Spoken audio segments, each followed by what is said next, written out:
राम राम, जय हिंद।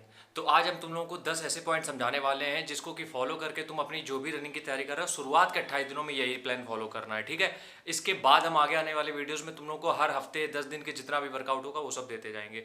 इसके अलावा अगर आप लोग पर्सनल ट्रेनिंग के तहत हमसे जुड़ना चाहते हो तो सामने दिए गए नंबर पर व्हाट्सएप कर सकते हो।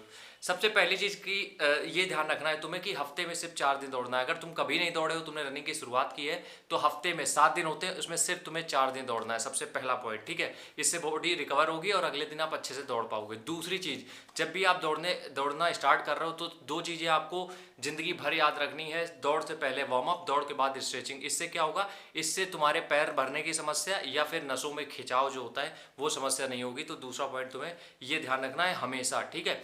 तीसरा काम तुम्हें क्या करना है, लॉन्ग डिस्टेंस रनिंग। देखो, तुम लोग लॉन्ग डिस्टेंस रनिंग पहले उसी पे फोकस किया करो। उससे क्या होता है, तुम्हारा इंड्योरेंस बनता है, स्टेमिना बनता है, और जब स्टेमिना एक बार बन गया तब स्पीड में तुम कितना भी दौड़ सकते हो। स्पीड वर्क वो अलग होते हैं, ठीक है। तो तीसरा काम तुम्हें शुरुआत के 28 दिनों में क्या करना है, तुम्हें अपनी सिर्फ दूरी पे ध्यान देना है। चौथा पॉइंट इसी से जुड़ा हुआ है कि आपको लॉन्ग डिस्टेंस करनी है, स्पीड वर्क पे काम नहीं करना है। क्यों? क्योंकि ये होता ही है कि अभी हमारी मसल उतनी डेवलप नहीं हुई है, उतनी यूज टू नहीं हुई है कि हमें इतना ज़्यादा लोड ले पाएं। तो जब आप स्पीड में रनिंग करते हो तो पूरा लोड आपकी मसल में, बोन में आता है, फिर इंजरी होती है। पांचवी चीज़, रेस्ट।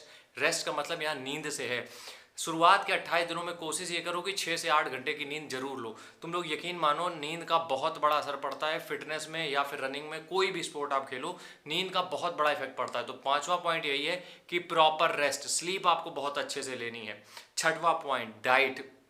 शुरुआत के 28 दिनों में कोशिश ये करो कि तुम लोग डाइट को अपनी प्रॉपर शेड्यूल पे ला पाओ। और डाइट शेड्यूल पे लाने का मतलब ये है कि कम से कम 40 से 50 ग्राम प्रोटीन जरूर ऐड करो, क्योंकि तुम्हारे लिए सबसे बड़ा जो बेनिफिट देगा वो होगा प्रोटीन। क्योंकि मसल टूट रही है, उसको रिपेयर करने के लिए प्रोटीन चाहिए। अगले पॉइंट की तरफ अगर हम चलते हैं, इसी पे मतलब इसी से जुड़ता हुआ, तो उसमें यार ये है कि जब भी तुम लोग रनिंग करने जा रहे हो तो ब्रीदिंग पे ध्यान दो, ठीक है।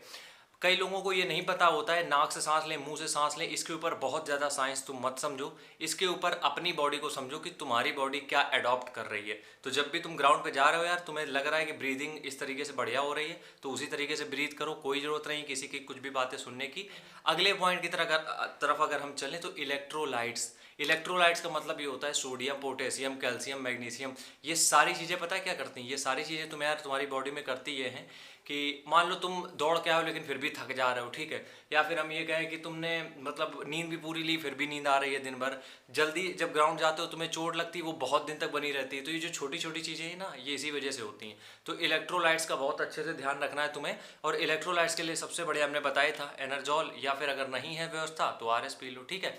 अगला पॉइंट है, जो आखिरी पॉइंट है, कि अगर हमने महीने में कहा है कि आपको हफ्ते में 4 दिन दौड़ना है, तो 16 दिन हो गए टोटल। 16 से 18 दिन आपको सिर्फ रनिंग करनी है। लेकिन इन 16 से 18 दिनों में भी आप गैप करोगे तो फिर कोई मतलब नहीं बनता है। तो रेस्ट हम दे ही रहे हैं प्रॉपर, हफ्ते में 3 दिन का। उसके बाद भी अगर आप रेस्ट ले रहे हो तो आपकी रेस कभी नहीं हो सकती। शुरुआत के 28 दिनों में इतना ही प्लान आपको फॉलो करना है। यकीन मानो, इतना तुम्हारा बेस अच्छा हो जाएगा, मजबूत हो जाएगा, कि तुम आगे आने वाली रेस 28 दिन के बाद जो तुम लोग रेस करोगे उसमें तुम लोग बहुत अच्छे से रनिंग कर पाओगे। और आने वाले वीडियो में हम तुम्हें सब कुछ बताएंगे कि डाइट प्लान तुम्हें किस तरीके से तैयार करना है, दौड़ के पहले बाद में तुम्हें क्या खाना चाहिए, या फिर दौड़ आपकी डाइट प्लान किस तरीके का आपका बनाना चाहिए। सारी चीज़ों पे हम बात करेंगे, ठीक है। आज के वीडियो को यहीं ख़त्म कर रहे हैं, कल फिर मिलते हैं। तब तक के लिए राम राम, जय हिंद।